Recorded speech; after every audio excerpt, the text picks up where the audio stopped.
Senhoras e senhores, sejam muito bem-vindos a mais um Skin the Game, o programa da Nord, onde a gente fala sobre convicções de investimento. Esse é o nosso programa de número 69, o nosso segundo programa de janeiro. Se você ainda não segue o canal, não deixa de se inscrever aqui também, ativar as notificações. A gente vai trazer muito conteúdo ao longo do ano para a gente falar sobre ações, bolsa, crédito, imóveis, cripto, enfim, tudo aquilo que vocês sempre pedem aqui nos comentários. Hoje aqui estou aqui com um convidado especial, o Paulo Bockel, que é Head de Crédito da Absolute. A gente vai falar sobre crédito privado, que é algo que está bastante em voga aqui. O Paulo, para quem não conhece, ele é economista pela UERJ, com MBA pela University of Michigan.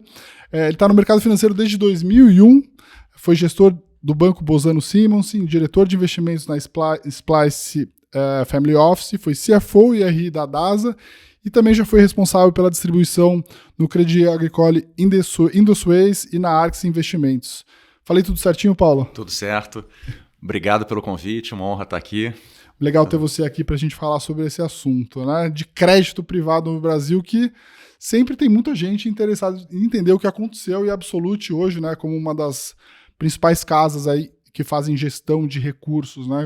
A casa que mais captou em crédito ano passado, né? Aliás, parabéns pelo trabalho. Independente, né? Independente, captou mais de 15 bilhões de reais de crédito, né? Hoje a Absolute tem mais de 52 bi sob gestão, é uma das principais casas, aliás, uma casa que a gente aloca aí os nossos recursos já há bastante tempo.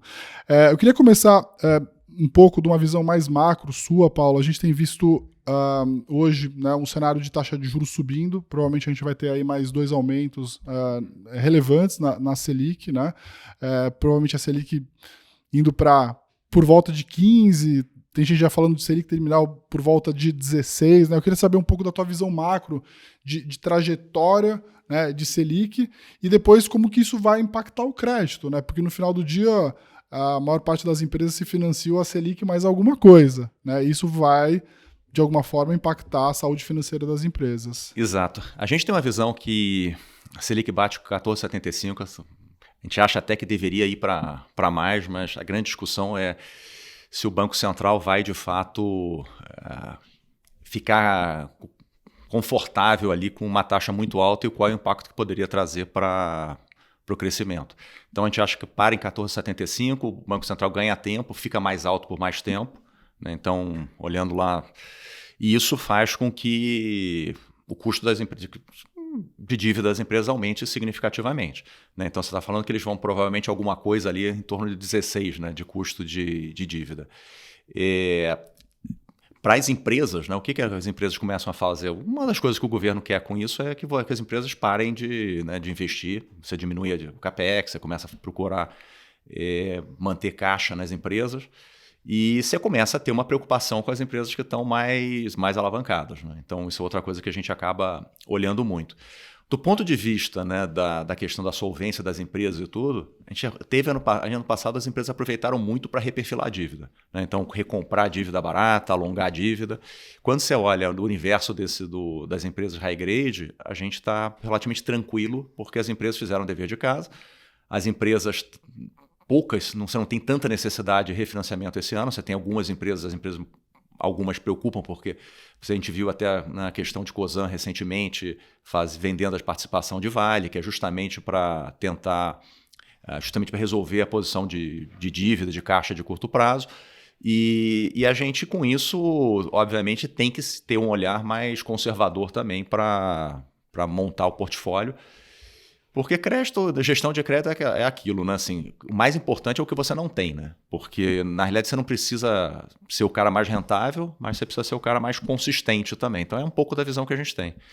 Então, a gente está olhando para 14,75%. O governo, o Banco Central, vai estar preocupado com a questão de crescimento, né?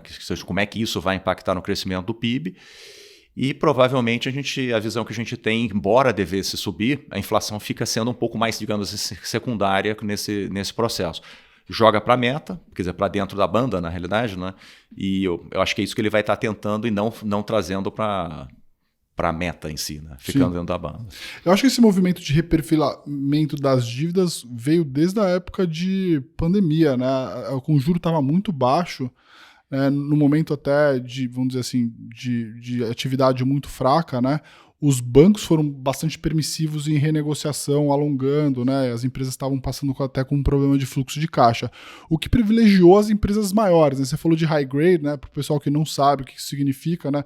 Basicamente você tem aí vários perfis de empresa, né, de crédito. O Paulo pode até explicar melhor do que eu. Melhor você explicar do que eu. Basicamente, empresas high grade, a gente está falando, são as empresas grandes, né, empresas cotadas em bolsa, que têm amplo acesso ao mercado de capitais. E que é exatamente isso que você falou, quando a gente olha num cenário como o da pandemia, um cenário ruim, essas empresas acabam sendo as grandes vencedoras, porque têm acesso ao mercado de capital.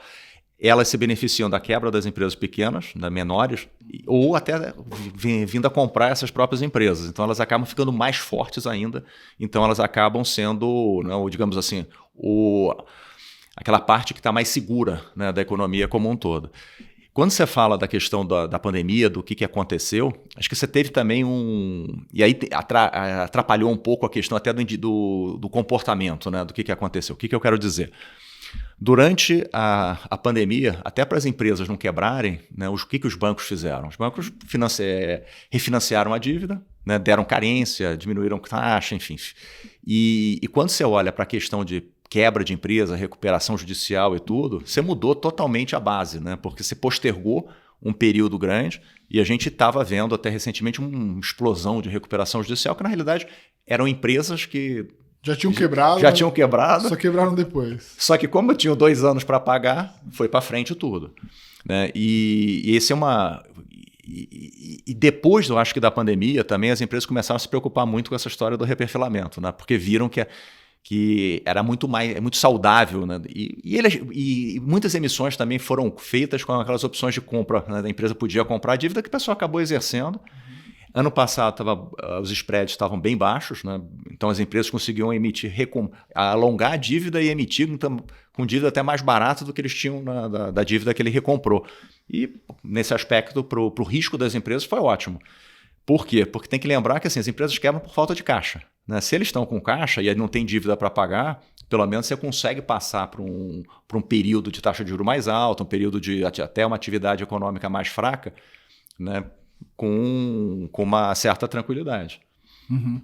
É importante dizer, né, que assim, dentro do universo até da alocação da Absolute, né, que em geral olha muito mais para high grade e high yield, né, a grande diferenciação aqui, né, que a gente está falando é que durante a pandemia as empresas então se conseguiram alongar os prazos, né, ganharam até alguma carência, principalmente as grandes empresas.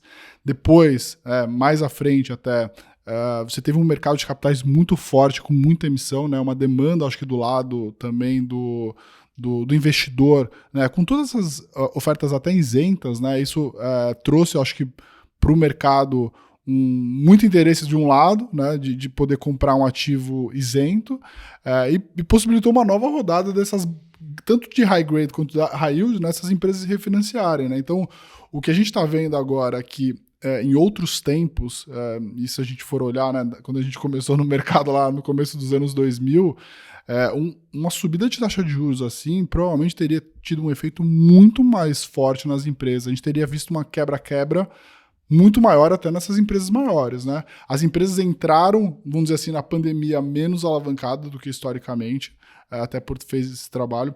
Depois, quando subiu a taxa de juros, também entraram menos alavancada. Mas o que a gente está vendo agora hoje é assim, talvez o crédito soberano no Brasil está até um pouco mais arriscado do que a saúde financeira das empresas, né? Vamos até voltar pegar o gancho aí que você estava falando do início. Ano passado foi um ano maravilhoso em termos de emissão, né? Foi o recorde de emissão de tanto debênture incentivada quanto também em título tributado, né? Agora, tem que lembrar, a gente começou, até quando a gente começou em os fundos 28 de outubro. 2 meses e meio depois foi a história da Americana, né? Então a gente, basicamente, você teve um período que eu acho que ajudou muito o resultado do ano passado, foi a história da Americanas e Light. Porque você teve uma abertura muito significativa de spread de crédito. Seja nos títulos de CDI, quanto nos títulos isentos também. Título isento, só para a gente lembrar o que acabou acontecendo. A gente começou a ter no Brasil, né, quando foi para 13%, né, 13% lá a taxa, Você teve a própria NTNB, ninguém queria comprar NTNB, né? Porque saiu, na pandemia era o queridinho, depois virou tóxico de novo. E aí os spreads abriram muito. Então você tinha spread de crédito de debênture incentivada rodando quase a 2, né? E você teve o spread de crédito tributado a mais de 2, né? Praticamente 3. Isso também fez a alocação em crédito depois ser muito boa, porque você começou a ter os fundos rendendo, sei lá, 130 do CDI, 140, que no final do dia também eu acho que tem um reflexo que as pessoas começaram a acostumar que isso é o normal, né?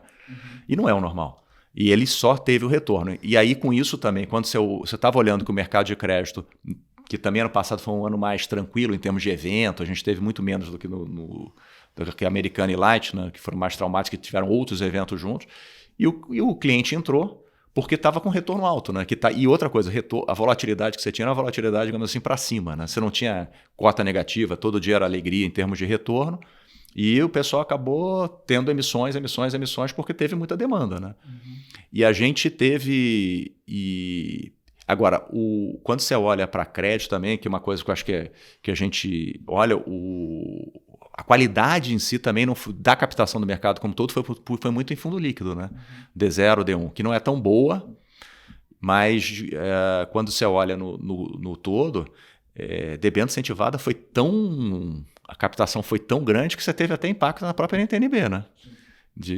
Quando você olha a vértice, ninguém queria... Por que você e com taxa alta, né? Seja de inflação, quando o teu benefício fiscal aumenta muito, o cliente muitas vezes preferia comprar uma debênture incentivada por causa do benefício fiscal e tudo mais, do que comprar uma própria NTNB. Sim, principalmente quando você está num risco de uma inflação explodir, né? Se você compra um título do governo, você vai pagar imposto sobre o juro e também sobre a inflação do período. E quando você compra um título isento de uma empresa que está super saudável, ainda com algum prêmio, né?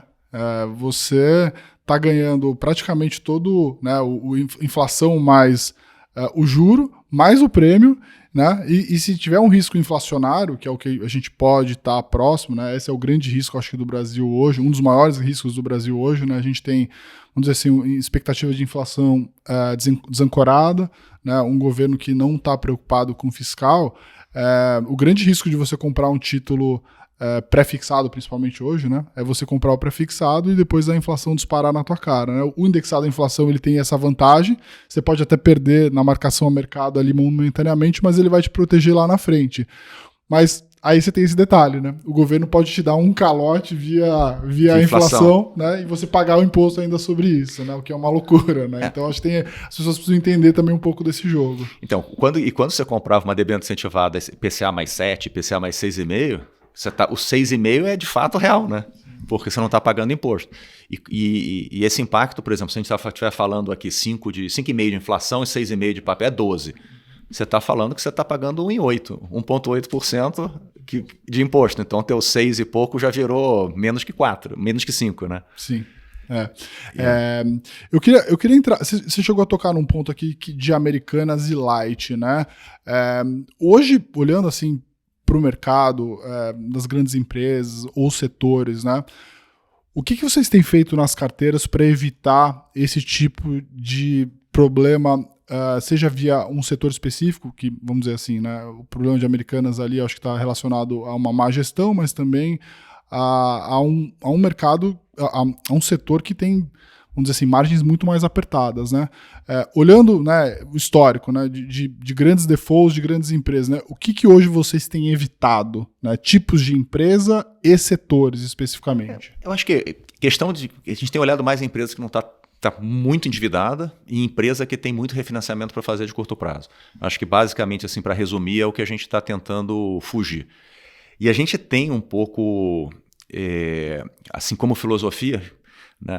O que a gente sempre fala é assim, eu não estou preocupado em ser o cara que rende mais, mas eu quero não ter problema de crédito, não ter que explicar para o cliente o que deu errado, né, no final do dia. Então, qual é o exercício que a gente faz? A gente olha muitas empresas, né, e para entrar na dúvida, melhor você não comprar o papel.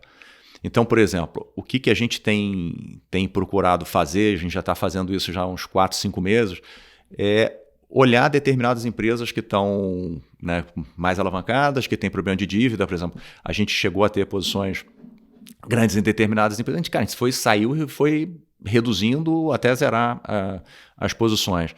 Porque o entendimento que a gente tem no final é que não vale a pena você ter... Cara, não tem nada no crédito, no final do dia, no fundo de crédito, que vai fazer o home run, né? Que você vai às vezes vai te dar 1%, 2% a mais. Melhor você não ter para não... É muito assimétrico no final, né? Mas um pouco que... E setores, assim, você pega a saúde hoje, é um setor que está mais complicado, né? A gente tem olhado com muito cuidado, por exemplo, o setor. Quando você fala saúde, mais hospitais ou plano de saúde? Ou vai desde o operador até o hospital, tudo.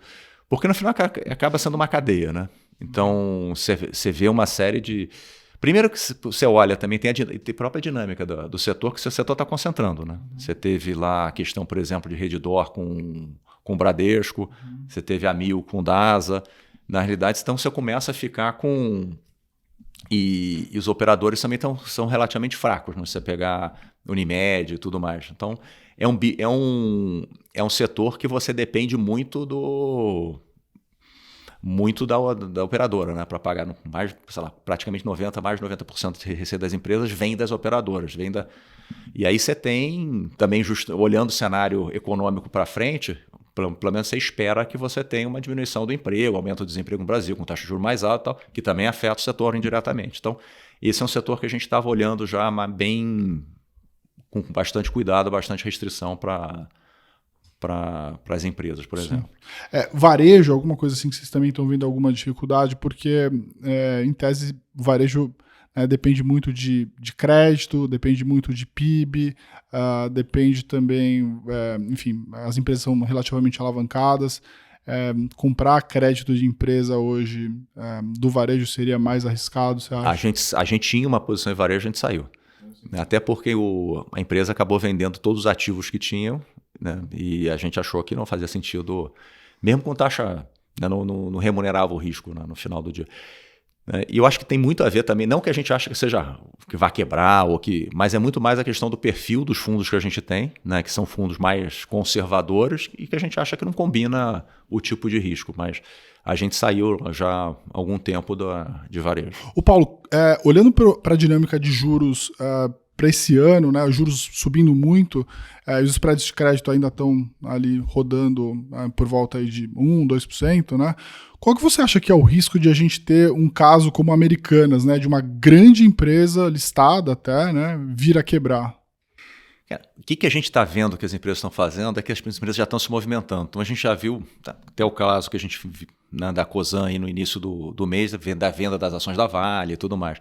Então eu acho que as empresas não estão paradas, né? Então estão tentando de alguma forma refinanciar a dívida, de conseguir um caixa, vender um ativo. Então acho que isso que é importante no final, que eu acho que reduz um pouco a chance de você ter problema esse ano. Sim. Né? Isso a gente está falando, é claro, das empresas muito grandes, né? As empresas que têm acesso ao financiamento. Sim. Né? Então, é claro que as empresas que têm mais acesso ao capital, elas vão ter capacidade de se refinanciar, já estão fazendo a lição de casa, mas inevitavelmente eu acho que as empresas pequenas, né, que não têm tanto acesso ao mercado, né, empresas pequenas que estão se financiando aí a CDI mais 10, aí isso a gente vai ter algum tipo de problema. Né? E outra coisa, não é por isso também que a gente vai ter no portfólio, porque você tem um efeito indireto de efeito de preço, né? Você pode ter abertura de spread e tudo mais, então a gente está evitando, embora a gente ache que as empresas estão trabalhando, a gente também está evitando esse tipo de papel. Paulo, eu queria até que você contasse um pouco da filosofia de gestão de vocês, né? Assim, eu acho que a gente teve um avanço muito grande no mercado nos últimos anos, que é um mercado de crédito privado cresceu muito, né? Então as pessoas passaram a comprar CDB, LCA, LCI quase como um investidor profissional, se você for pensar, né? Você pega uma carteira do investidor de varejo alta renda, até de alta renda, ele tem 20, 30, 40, 50 papéis, né? Passou a entrar na realidade dessas pessoas, algo que lá fora é muito mais conhecido, né? As pessoas estão acostumadas a operar bônus há muito tempo, mas no final do dia as pessoas podem não tem às vezes o risco da marcação a mercado, não tem tanta volatilidade, mas é importante também fazer uma boa gestão de risco do ponto de vista de setor, alocação, entender os riscos, né?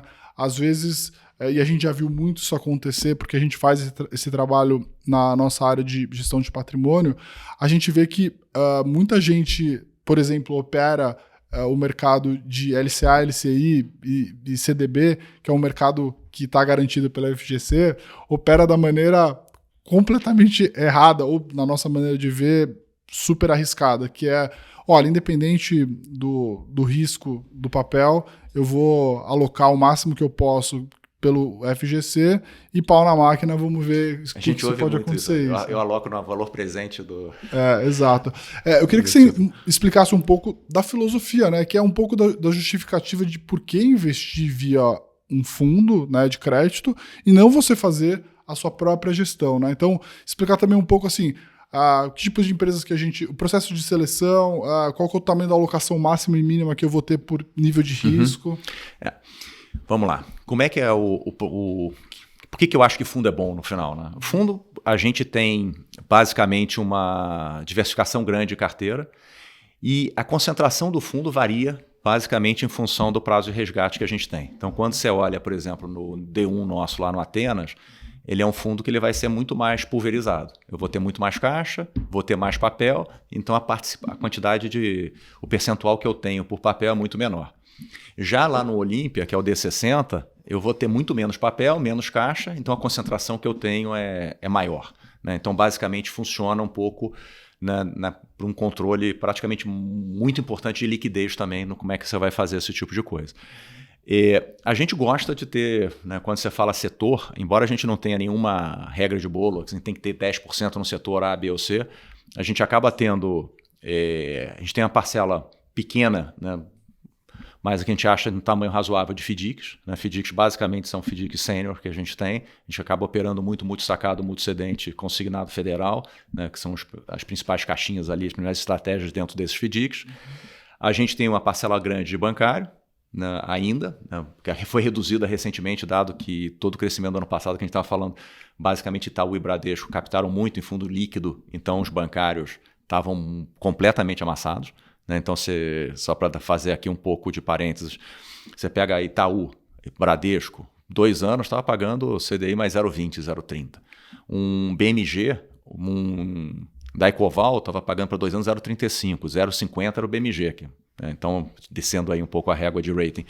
Então, às vezes, não fazia nem sentido fazer alocação. Né? Então, você acabou saindo um pouco. Mas a gente acabou indo para coisas que tem mais... O setor elétrico, que acaba sendo mais recorrente, rodovia. Então, a gente procurou ver empresas também que tinham mais resiliência na questão da receita e estavam menos alavancados. No final do dia, foi isso que a gente estava procurando comprar. O que a gente... E a outra coisa que a gente acaba olhando muito, né, também, que eu acho que é importante até para montar a carteira, e a questão do timing de montar a carteira, é saber como é que está fluxo de compra e venda, né, seja dos papéis, seja do mercado como um todo. Então, por exemplo, ano passado, o que acabou acontecendo? Que foi que a gente estava falando. Quem mais captou, o Itaú foi o que mais captou longe. Né? E o perfil do Itaú, basicamente, era o quê? É comprar papel líquido, porque os fundos, basicamente, são fundos muito líquidos. Então, a gente, então, qual foi a estratégia que a gente foi? Vamos comprar papel que tem gordura ainda, ou que tem mais spread de variações, para o papéis que o Itaú marginalmente não está comprando mais. Né? Então, isso foi uma das coisas também que a gente olha muito para saber o seguinte, o que eu compro e qual o timing que eu compro. Né? Porque você tem um lado inverso. Às vezes você pega eu quero comprar, gostei do papel, o preço está bom, mas o maior detentor do papel está tendo resgate para caramba. Você sabe que o cara vai sair vendendo papel também. Então, isso é outra coisa que a gente acaba, que é o que você falou, dentro da gestão, né, do técnico do momento, olhar também não só a questão do que você está comprando, mas quando você está comprando e como você vai estar comprando esse movimento, que também que foi outra coisa que a gente acabou aproveitando bem ano passado. A gente previu muito esse movimento e eu vou contar para o pessoal, né, um pouco até por que a gente previu isso. Né? O que acontece numa grande plataforma de distribuição como o Itaú, né, que tem, enfim, sei lá, 50 milhões de correntistas, uma força de venda via gerentes muito forte, tanto no digital hoje, né, quanto nas agências hoje tradicionais. Né? Basicamente, existe uma regra, né, no mercado de capitais que você não pode vender um produto como um fundo de investimento usando a performance de curtíssimo prazo. Então, você tem que usar sempre a performance de 12 meses, pelo menos. Então, imagina que o Itaú tem lá mais de, sei lá, milhares de fundos na plataforma. E como é uma forma de vender pão quente, né? Vamos vender aquilo que está mais quente no momento. Quando a gente viu a taxa de juros subindo ao longo do tempo, né, ao longo do ano passado, né, começou a ficar muito bonita a janela de venda de fundo de crédito. Né? Por quê? O CDI começou a ficar cada vez mais gordo, né, para cima de 2 dígitos, e como os spreads de crédito lá atrás, né, 2023, ainda estavam altos, eles começaram a amassar, né, um fundo de crédito CDI+, ele começou a dar uma rentabilidade que histórica deveria ser ao em torno de 105, 110, começou a dar 120, 130. Então ficou uma rentabilidade muito boa de se mostrar. Só que isso é um próprio efeito da captação desses fundos, né? Porque o cara mostra uma rentabilidade muito boa, ele tem uma força de venda gigantesca, ele vai lá e compra os papéis, amassa o spread, gera mais rentabilidade. É um pouco daquela sensação de que o cara que entrou lá atrás vai capturar esse ganho, mas o cara que está entrando ali no final da festa, ele provavelmente vai tomar um tombo, né? E a gente previu muito isso, até porque, como a gente aqui faz gestão de patrimônio dos clientes, muitos dos nossos clientes recebiam esse tipo de oferta de produto e chegava isso para a gente. Então a gente começou a ver tanto o reflexo disso no mercado, o reflexo disso na captação, você até corroborou aqui com o que eu falei, né? O Itaú foi o que mais captou em fundo de crédito privado. Mas parecia que estava cada vez mais próximo disso acontecer, e aconteceu, né? Dezembro a gente teve um mês bastante ruim para os fundos de crédito. Eu queria que você explicasse um pouco isso também, pessoal. E só para complementar, ano passado a gente teve ainda o evento da restrição dos LCAs e LCIs, né? CRA e CRI, mudança do prazo de 3 para 9 meses e tudo. Isso também fez com que tivesse que dinheiro para fundo de crédito, né? Beneficiou muito a indústria. E o que acabou acontecendo? Né, qual é o efeito, né, que a gente tem quando você começa a compra, né, na hora que você começa a render 120% CDI, no caso do D1, significa que você está diminuindo o carrego, você está antecipando o retorno, né? Então, para frente, você diminui o carrego. E foi o que basicamente acabou acontecendo em novembro, dezembro, a captação da indústria começou a cair. E outra coisa, como os fundos também fecharam, né, porque chega uma hora que você não consegue mais, os spreads estão tão baixos que você não consegue mais fechar spread, você começou a ter venda. Os spreads começaram a abrir. E dezembro teve uma coisa que também atrapalhou muito, que foi a história do pacote de redução de gastos do governo. Né? Demorou muito tempo.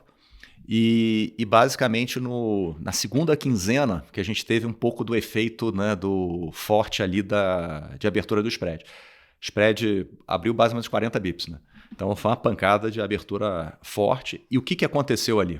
Curva futura passou de 15, né?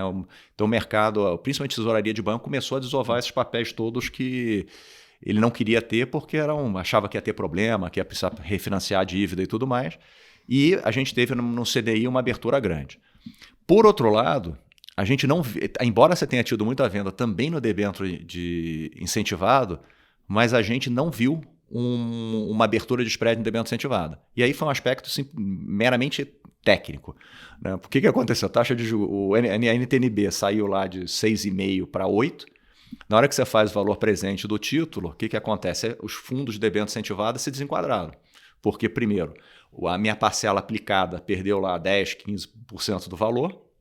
E como a maioria dos fundos hoje grandes são redeados, eles faziam DAP, e o DAP ainda deu mais dinheiro para eles, né? Deu caixa. Então, os fundos tiveram que ir a mercado comprar debênture incentivada, e isso segurou o mercado. Então, você tem hoje, né, um spread de crédito, quando você olha lá o index do JGP a 0,40, e você tem hoje a 2 de spread de crédito do tributado. Foi para 2,20. Né? Então, você teve essa dinâmica. E esse mês agora você está voltando um pouco. Né? Então, os fundos estão rodando super bem de novo, você tem mais oportunidade de crédito. E o fato de você ter fundo rendendo relativamente bem acaba sendo bom também porque você também dá uma tranquilidade na indústria. Porque se você começa a ter mais um mês ruim, vamos dizer assim, você vai ter mais resgate. Né? Porque hoje uma das coisas que o investidor está é muito nervoso.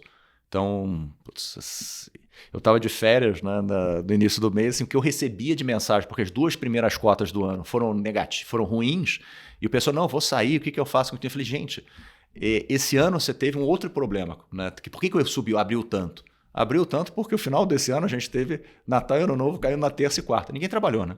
Então ninguém estava no mercado, venda forte, mercado ilíquido, o spread de crédito abre. E aí, basicamente, ele começou a voltar, dia 10 de janeiro, começou a voltar a ter liquidez e aí o mercado deu uma ajustada também. Sim. Muita gente até me perguntou, né? Assim, pô, investi lá no fundo, daí era reloginho, 120 do CDI, 110 do CDI, indo bem. Aí chegou em dezembro, tive cota negativa. Como que isso pode acontecer? Será que teve algum default? Será que alguma empresa quebrou, né? Na verdade, é isso que as pessoas precisam entender quando vão investir num fundo de crédito, né? Você tem vários efeitos de uma possível performance tanto para cima quanto para baixo, né? É engraçado, mas o que acontece? A maioria das que você colocou bem, né? Os clientes alocam LCA, LCI, CDB de banco. Não tem vol. Essa é acho que o grande valor lá para o cliente. Quando você vai para um fundo de crédito e o mercado avançou muito, a gente tem um mercado secundário muito forte, ou seja, você consegue comprar e vender, tem muito negócio, volume grande. Isso faz com que você aumente a volatilidade. E eu acho que olhar a cota todo dia não diz muita coisa. Você tem que olhar a cota, sei lá, no mínimo ali no final da semana e tal, porque a gente pegou também um mercado muito volátil no final do dia. Então você tem algumas alterações de cota, mas isso não quer dizer que às vezes você pega quem, por exemplo, resgatou no início do mês, perdeu dinheiro, porque o mês vai acabar fechando bem. Isso eu acho que é uma evolução que o mercado trouxe, mas o cliente nem todo está acostumado. Eu me lembro, e eu tenho falado isso, assim, fundo, né, de debênture incentivada nossa estava dando 150 do CDI, né, justamente para esse fechamento de spread de crédito e tudo mais. Primeira cota de agosto, a cota tinha dado 100% do CDI negativo. 100% negativo. Antes ele tinha dado 1,5 que era 150 lá, mais ou menos, até mais 150 do CDI. O que houve? Quebrou. Né? Quem quebrou? Eu falei, gente, uma cota não quer dizer nada. Eu acho que e hoje o mercado está ficando muito mais nervoso, né? E eu acho que esse é um grande ponto que o cliente precisa entender, que tem volatilidade no mercado de crédito também, tem muito menos que ação, quer dizer, no CDI tem menos do que ação, mas tem menos volatilidade. Tem mais volatilidade do que tinha, mas a volatilidade é menor. E a volatilidade é saudável, né?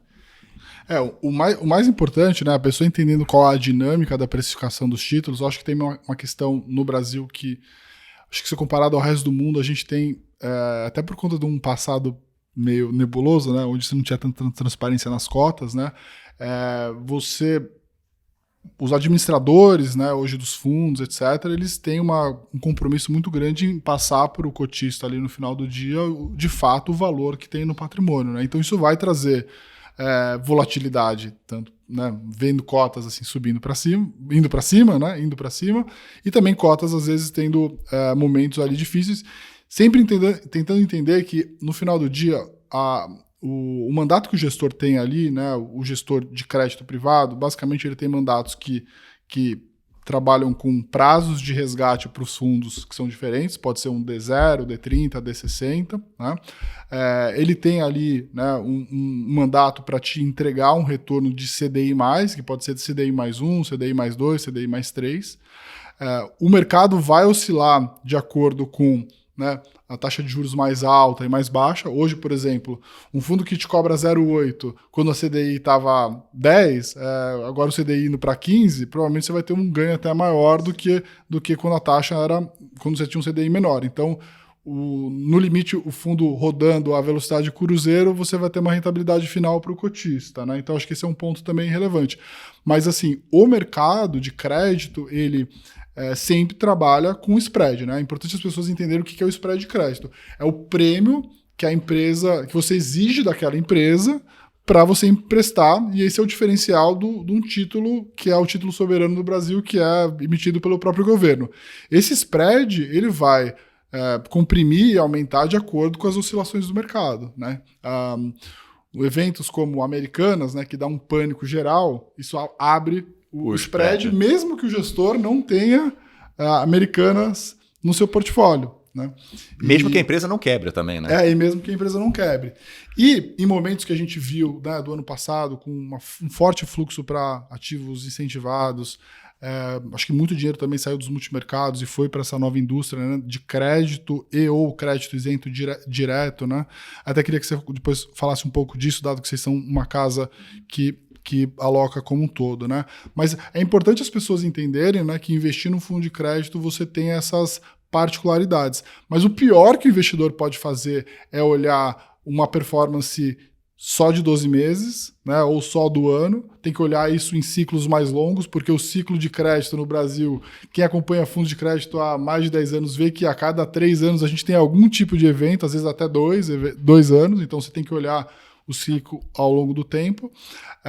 E mais do que isso é você entender que, né, se você tiver provavelmente uma cota negativa por conta de algum efeito de mercado, possivelmente, se você está investindo no bom fundo, você vai melhorar o seu carrego para frente, né? Então tem essas questões, né? Eu queria que você comentasse aqui, até pedir para o Cris, né, que é nosso analista de fundos, montar aqui umas perguntinhas para a gente, mas basicamente em 2024, né, os fundos que têm aí 50%, 70% em crédito privado, eles tiveram uma captação líquida de uns 113 bi, né, que foi bastante, né, ali de janeiro e novembro. Aí, dezembro, a gente já teve uma diminuição no crédito. Como é que você imagina que vai ser a captação para fundos de crédito 2025, dado que também vocês lideram aí captação? Como é que você está sentindo de humor de mercado? Vamos lá, fazer aqui o que a gente está vendo de ambiente. Assim, a gente está vendo taxa de juros alta, né? Então, estamos olhando aí, a gente tinha falado antes, alguma coisa em torno de 15% de taxa. Isso beneficia bastante os fundos de crédito como alocação, né? Você tira... E aí, quando você olha, por exemplo, para fundo isento, que você tem os redeados isentos e que vão dizer que renda 100% do CDI, só de benefício fiscal você tem 2,5%, praticamente. Então, você começa a ficar até com é muito fácil para o cliente botar o dinheiro nesse tipo de ativo. Então, eu acho que uma das coisas que a gente viu até novembro, dezembro que aconteceu foi o quê? Essa questão fiscal do Brasil fez muito dinheiro ir para fora. Eu acho que a gente tem hoje uma concorrência do pessoal mandar dinheiro para fora grande. Mas a gente vê que, até em termos de emissão, por exemplo, esse ano, a gente está olhando emissão no mercado, vai ter menos emissões que ano passado, provavelmente o pessoal falando ali em torno de 60% a 70% do que foi. E eu acho que a captação vai ser bem menor, porque eu acho que é muito movimento, que é o que você falou, tem muito dinheiro que já saiu do multimercado, foi para a indústria de crédito. Você teve a história também um pouco, né, do fim do fundo fechado, que também teve esse movimento que foi um pouco para o fundo de crédito. E eu acho que no final, desses 150 bi lá, mais ou menos, que a gente teve no ano passado, eu acho que eu diria que eu não acho que você vai ter muito mais do que metade disso indo para crédito. Se você tiver, acho que você tem captação positiva, mas eu acho que vai ser um fluxo menor do que a gente teve, até porque eu acho que você é saudável você ter um pouco da realocação de volta para multimercado, alguma coisa, para o dinheiro indo lá para fora. E esse ano vai ser um ano que a gente vai ter um crescimento, né, provavelmente um crescimento que vai estar reduzindo ao longo do tempo, né? Vai ser um crescimento menor, e eu acho que isso também vai fazer com que as pessoas foquem também um pouco. E eu diria que crédito isento, que é o grande...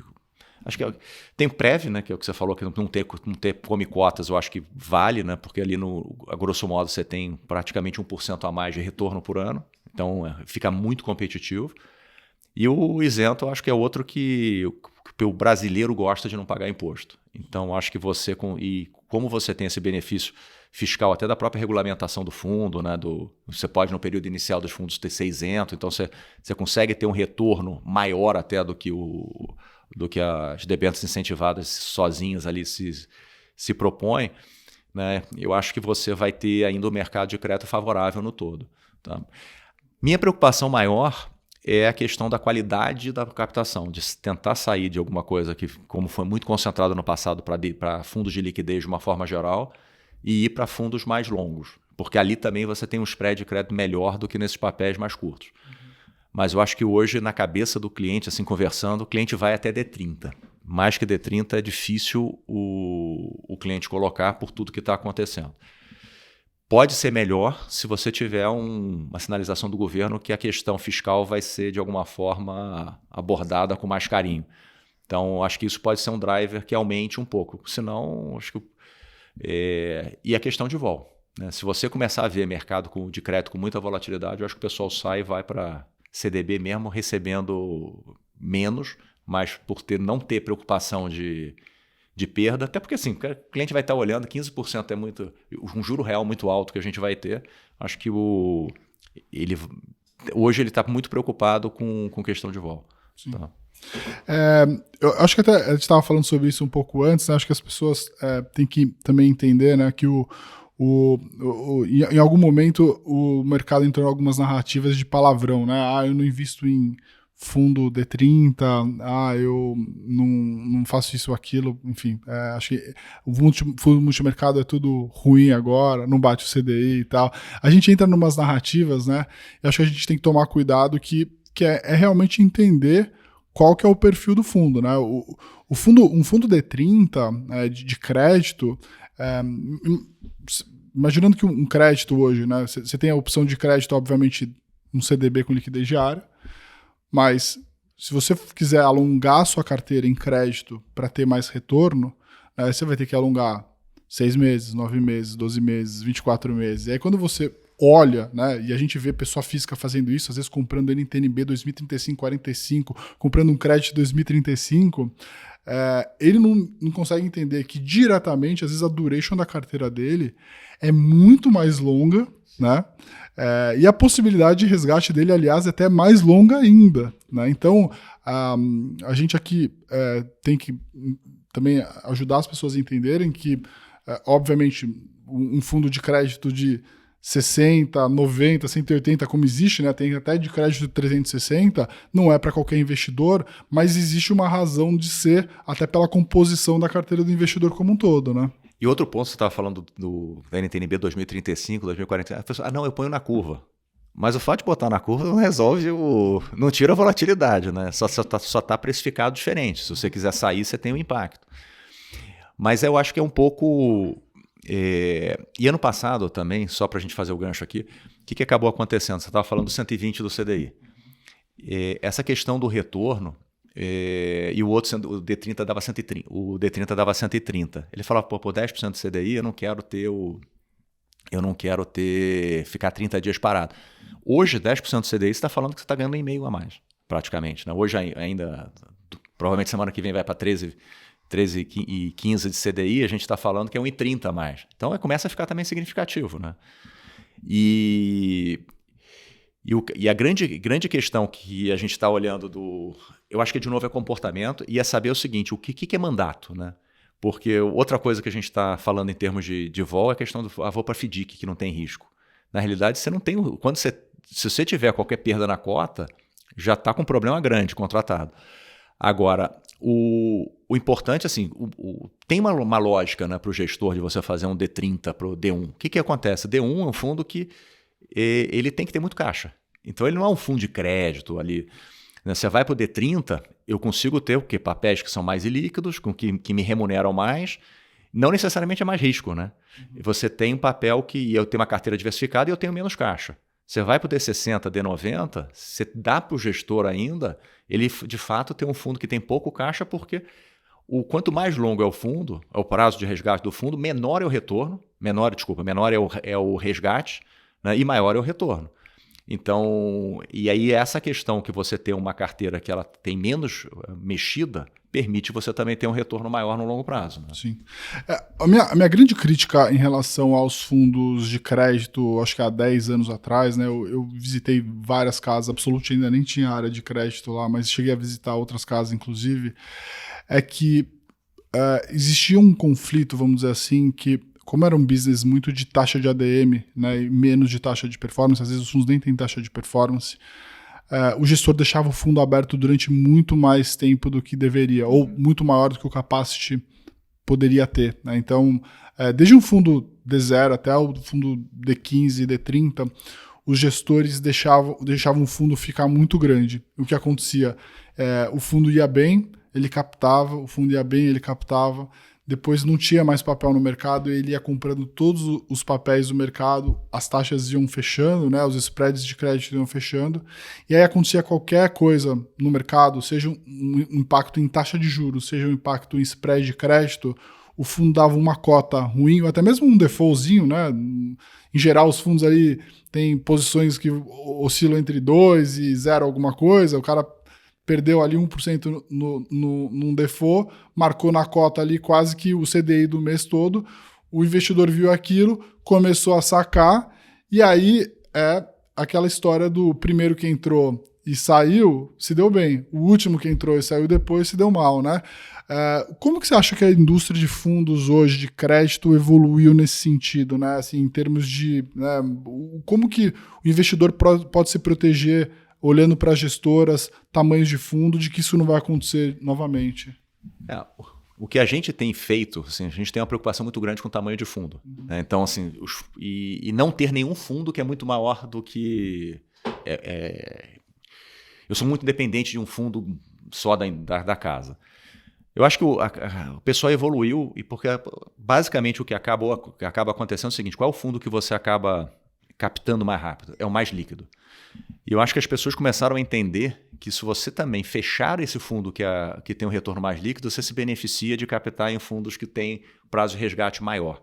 Então eu acho que o pessoal tem procurado... A gente já não vê tanto problema desse tipo assim, aquele cara tem... Mas a indústria cresceu muito, né? Você tem muito gestor novo, mas eu acho que assim, essa cabeça do cara entender que tamanho de fundo é importante, eu acho que o pessoal já conseguiu evoluir.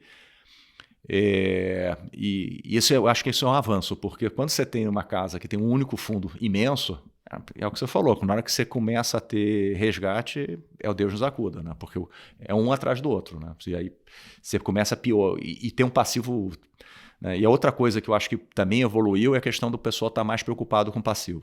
Né? De você procurar ter um passivo mais diversificado e não ficar só um passivo, por exemplo, só de plataforma. Não que plataforma seja ruim, mas só botar assim, o cara olha lá para o institucional, olha para o locador, olha para uma série de coisas para conseguir ter um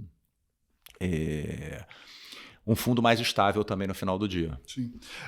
Outro evento que eu acho que a gente podia comentar aqui é que as casas originalmente de multimercado, e acho que a Absolute é uma delas, né, mas que faz um trabalho espetacular, é que várias outras grandes casas que originalmente eram só casas de multimercado foram para o mercado de crédito, né? Como é que você tem visto esse movimento? Eu acho que é um movimento, de certa forma, natural. Né? Se a gente olhar o que era uma asset há 20 anos atrás, era um palavrão falar que você só tinha casa pura, né? O cara era multimercado, ações... Que era desfocado, né? Se você não você faz muita coisa ao mesmo tempo, você é desfocado, né? Você não tem especialista. Aí mudou. Agora vale a pena porque você tem diversificação de receita, você tem... Né, Mas eu acho que do ponto de vista, assim, até do como é que a gente olhou Absolute, entrou na Absolute, cara, você tem uma gama muito grande de sinergia. Né? Você estava falando do Pace lá. Cara, a gente literalmente fala todo dia com o pessoal do Pace, eles estão literalmente sentados na frente da gente. A gente tem sinergia com o pessoal de juros, né? Principalmente que a gente estava falando esse ano, você olhava lá a 30... era diferente, o comportamento era diferente, era muito impactado pelas emissões, né, que as empresas iam fazer hedge ali dentro, os fundos faziam hedge ali. E a gente tem de fato uma sinergia grande, porque as impressões são as mesmas, né, que a gente estava falando de bolsa, e você consegue construir um negócio que acaba sendo complementar. Canal de distribuição, de certa forma, é muito parecido também. Então, você tem uma sinergia, por isso que é natural. Você ganha uma escala de um business, ganha mais resiliência na receita e todo mundo, acho que a grande maioria já fez, e esse crédito acabou se proliferando também, porque é outra coisa que cresceu muito o mercado. Né? Seja via primário, secundário, você tem muita emissão, cada vez esse mercado de capitais crescendo bastante. O crédito foi um absurdo ano passado de novo, né? Recorde de emissões. E você pega mercado secundário também hoje, assim, antigamente para fazer uma boleta de 100 milhões era um desespero, né? Hoje em dia é tranquilo você fazer. Mudou totalmente, né? Legal. O Cris separou também uma outra perguntinha aqui para a gente falar sobre FII de infra, né? Dos 21 FIIs de infra que estão sendo negociados na B3 hoje, 7 surgiram em 2024. né? Tem vários FIIs de infra que estão negociando aí abaixo do valor patrimonial, com deságio muito importante, né? Como é que você tem visto isso também, né? Assim, eu acho que hoje, é claro, tem muito exagero, como você falou, em tudo, mas como é que você tem visto essa parte específica de fundo de infra listado aí que está tendo grandes deságios, o mercado panicando nesse sentido? Cara, eu adoro fundo, ainda mais fundo fechado, que você consegue ser muito mais eficiente no sentido da alocação, né? Você não está tão preocupado ali com a questão de liquidez quando a gente tem um fundo aberto. Agora, isso vale não só para fundo de infra, vale para fundo imobiliário, FIP, o cliente todo está saindo, né, acabou vendendo muito, saindo. E eu acho que na realidade é mais uma oportunidade do que qualquer outra coisa. Porque assim, a qualidade dos ativos ela não piorou. E a grande questão, né, que o mercado ele acaba precificando muito pelo yield, né? Como a taxa de juros está subindo, o yield vai. E aí o yield tem que ser. Vai ter que o deságio se ajusta, né, para você fazer a taxa. Mas do ponto de vista do produto, eu acho que é um produto ótimo. Eu acho que é um produto que veio para ficar e deve ter outros aí. A gente até está pensando em fazer também o próprio lançamento de um. E ele tem seu espaço, porque uma das coisas que o cliente reclama muito é a questão de liquidez. O fundo, você recebe dinheiro no D2, né? Então o fundo é líquido, você consegue entrar e sair das posições. E eu acho que o grande ponto que tem essa questão do cara querer ficar líquido de qualquer forma, não querer ter volatilidade também. Ele não entende, de certa forma, que ali o ativo que ele tem, se ele comprou dividendo, ele não deveria estar preocupado com o fato do dividendo não vai mudar o que teve. Agora, taxa de juros subiu, todo mundo começa a sair, vender esses ativos e é natural que o preço caia. Né? Então, olhando hoje assim, para os fundos de infra listado, você acha que tem muito mais oportunidade do que de fato tem risco, porque no final do dia a qualidade em geral das empresas não piorou. As empresas, se você olhar, as debêntures incentivadas têm menos risco, né, são menos arriscadas na média do que os papéis tributados. Até porque são empresas mais resilientes, você tem fluxo de caixa mais conhecido. Então, assim, eu não vejo ali em termos de risco, não é que mas eu acho que o cliente ficou muito apavorado, né, no final. Né? Então, e aí começa a cair cota, você tem aquele movimento de manada, porque ele não entende o que está acontecendo e ele fala, putz, eu não vou ser aqui o último cara e vou sair logo. E aí você começa a ter mais pressão de venda e tudo mais. E eu acho que esse que acaba sendo um pouco da educação um pouco do investidor, de não entender que os ativos ali dentro não pioraram no final. Né? Não teve grandes mudanças significativas. Agora, ele acaba vendendo e acaba ficando com preço fica um preço menor.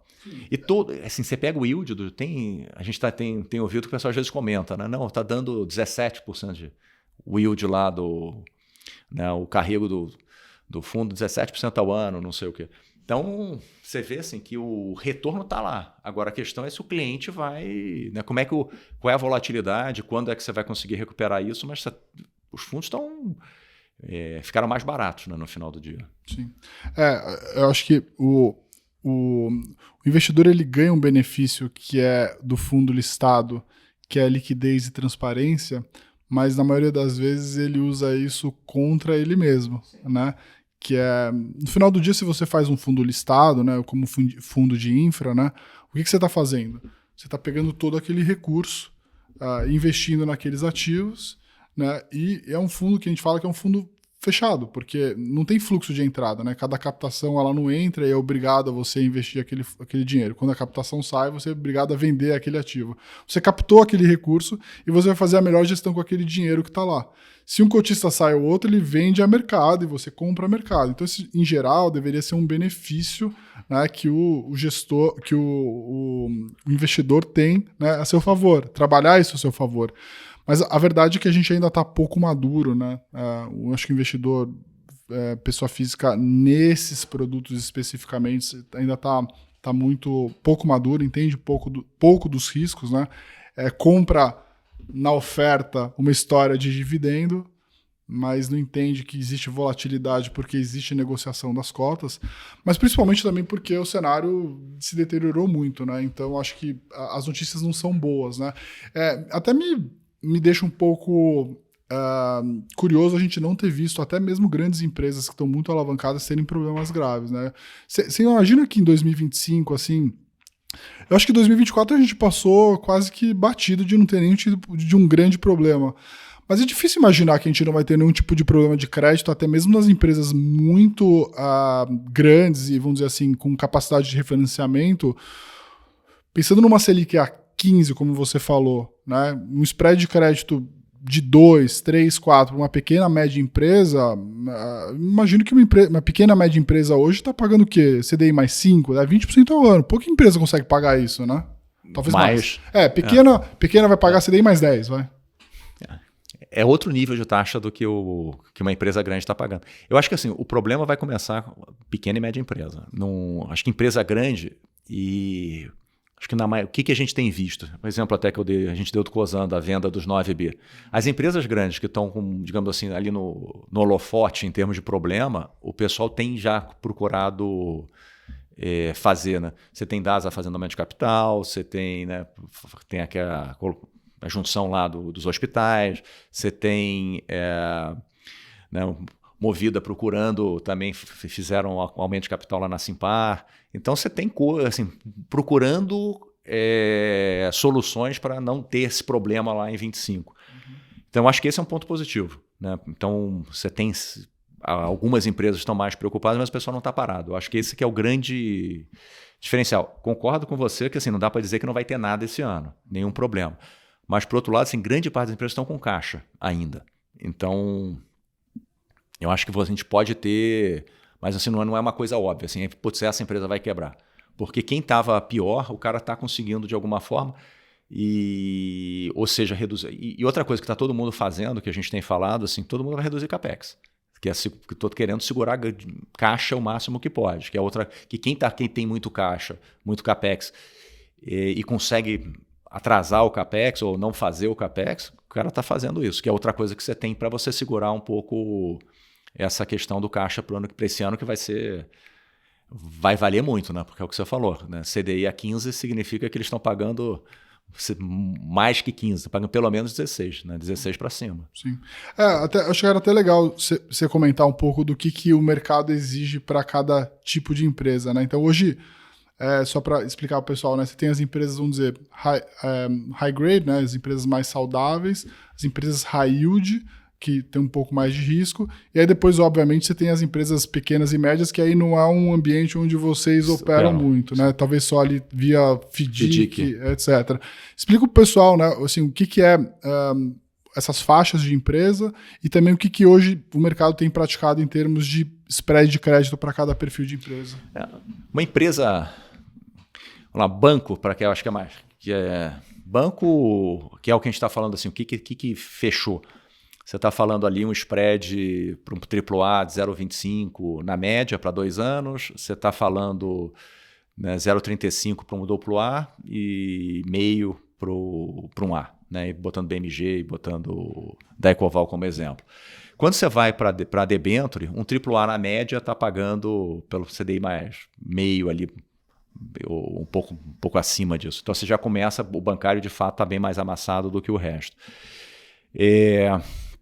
A gente está olhando ali num AA alguma coisa, então em torno do CDI mais 1, e aí o do A você já está olhando mais para 2. Isso é média, né? Então, porque você tem alguns casos, como as empresas que são AA, que estão mais endividadas, você tem um spread de crédito maior, mas a gente está falando aí CDI mais 2, num cenário. Tem empresa hoje mais estressada que você está falando CDI mais 4, CDI mais 5, até desses high grades, né? Mas são essas empresas que o pessoal está, digamos assim, fugindo, né? Que são empresas mais, digamos assim, delicadas de você tá carregando.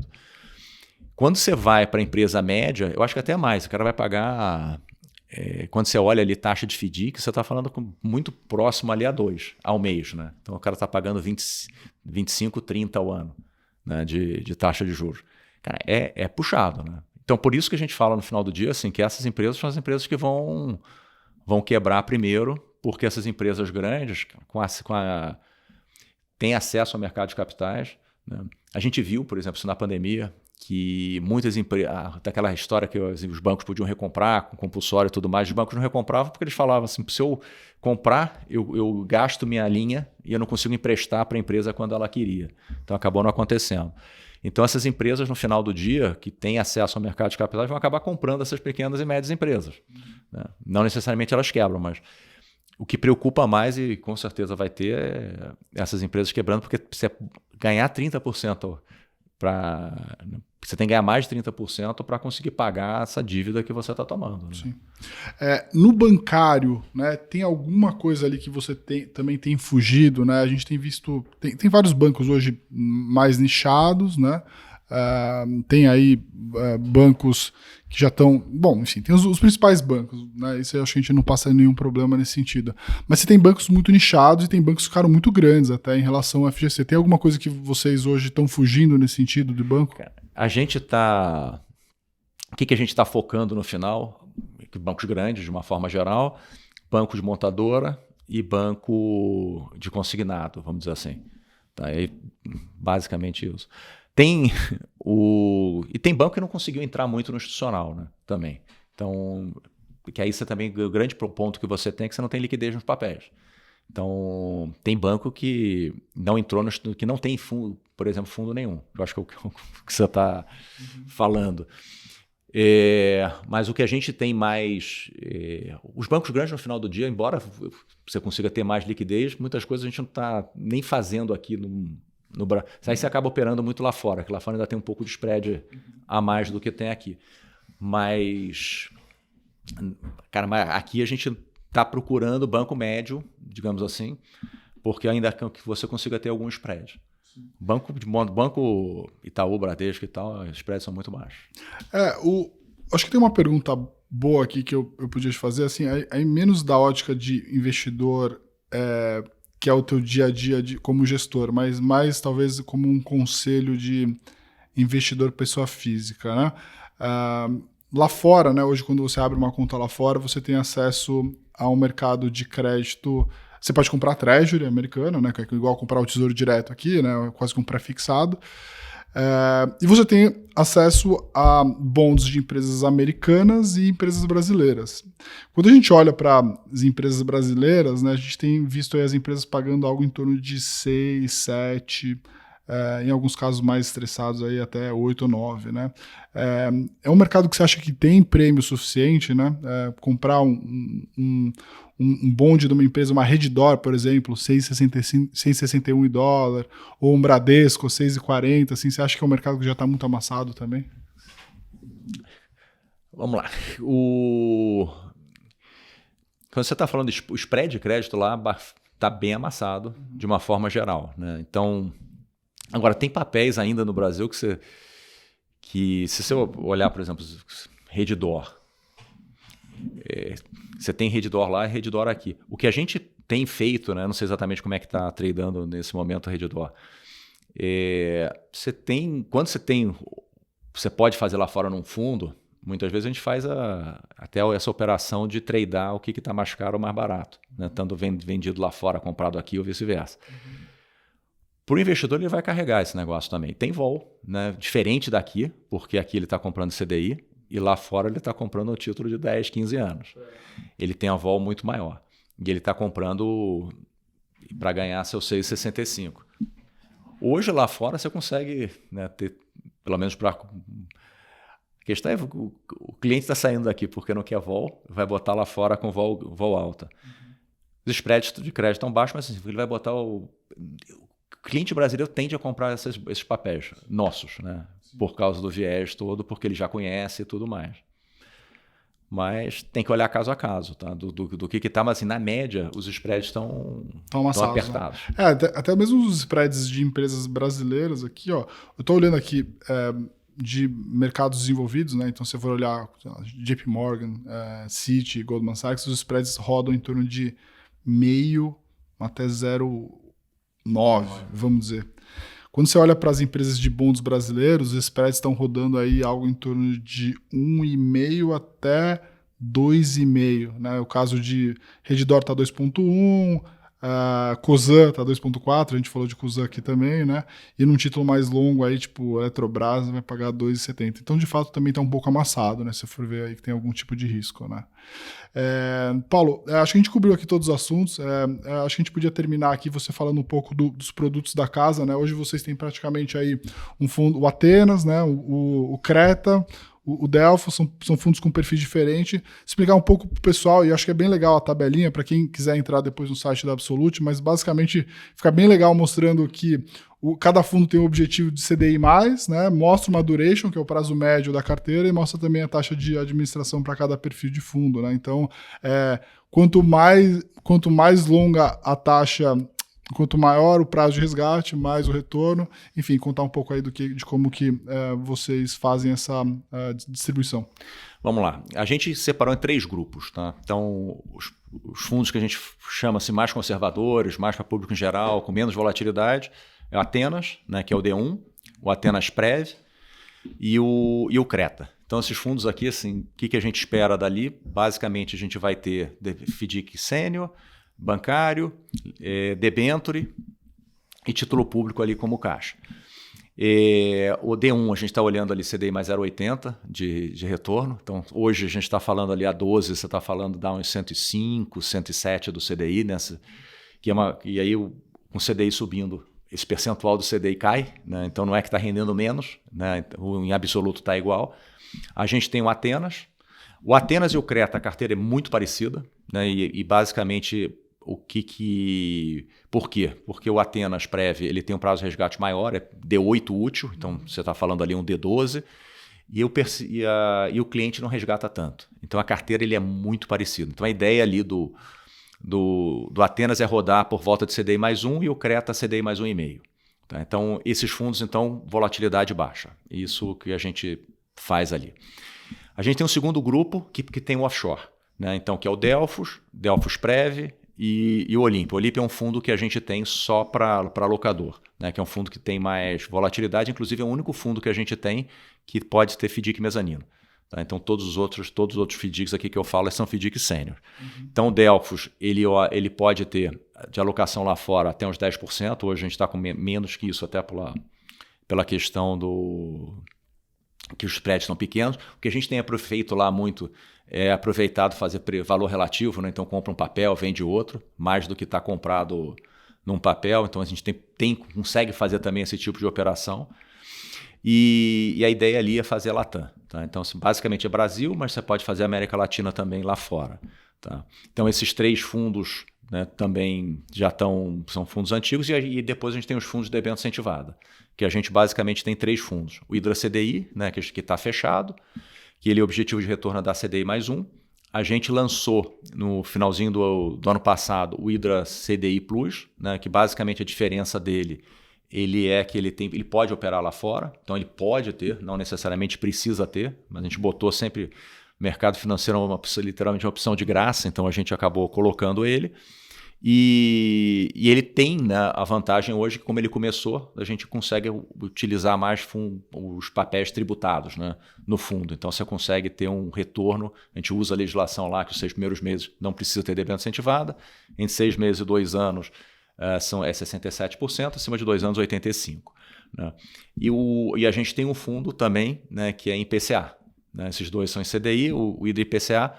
O IDPCA hoje é o que a gente está falando. Então, o carrego do fundo é sensacional. Né? Você está falando ali alguma coisa em torno de IPCA mais 8. Né? A NTNB está 7. Então, e aí o que acabou acontecendo? O cliente veio alocando, comprando a 6, 6,5, 7, aí não tem, e agora acha que não está alocando tanto, embora a gente ache que no longo prazo, o cliente que acha que a CNTNB vai fechar, e é isento também. E a gente tem um outro fundo que a gente fez em conjunto com o pessoal macro, que é o Hiker, que combina o Hidra CDI com uma estratégia de juros ativo. Então, basicamente, são essas a grade de fundos que a gente tem. Legal, muito bom. Paulo, queria te agradecer aí pela aula, pela disponibilidade, parabenizar aí pela captação do ano passado, né? A gente é bastante fã aí da Absolute já há bastante tempo, e mostra só reforça aí o trabalho que vocês têm feito ao longo do tempo. Agradecer muito pela tua presença, mandar um abraço pro pessoal lá da Absolute também. Agradecer o pessoal também que assistiu a gente. Lembrando que a gente volta aqui a cada 15 dias, de terça-feira às 5 horas, para a gente falar sobre todos os ativos. Então deixa aqui nos comentários quem que a gente deveria trazer nos próximos episódios, também quais assuntos que vocês gostariam que a gente falasse mais. Beleza, pessoal? Muito obrigado, um grande abraço e até a próxima. Obrigado.